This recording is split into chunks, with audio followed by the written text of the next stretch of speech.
1,500 रुपयामध्ये आमच्या या महिला भगिनींना खरंच किती रिलीफ मिळणार आहे? 1500 रुपये माझ्या बहिणीला दिले. सुप्रिया सुळे काय म्हणाल्या, 1500 रुपयात काय होतंय? बातमी बघितली होती ना टीव्हीवर.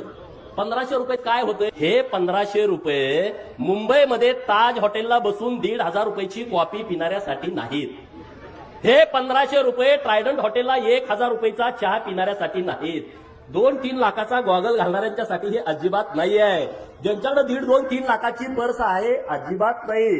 ज्यांच्या पायामध्ये 1.5 लाखाचा 50,000चा 1 लाखाचा उंची सॅन्डल आहे त्यांच्यासाठी नाही. लिपस्टिक वाल्यांच्यासाठी नाही. हे कुणासाठी आहे? मार्करवाडीमध्ये जी माझी बहीण राणामध्ये काम करते आणि तिच्या अंगामध्ये ताप आला, कणकणी आली, थंडी आली आणि तिच्याकडे 50 रुपये इंजेक्शनासाठी नाही, त्या माझ्या बहिणीसाठी ही योजना आहे.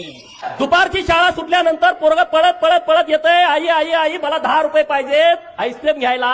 आणि जेव्हा आई घरामध्ये जाते डब्यामध्ये बघते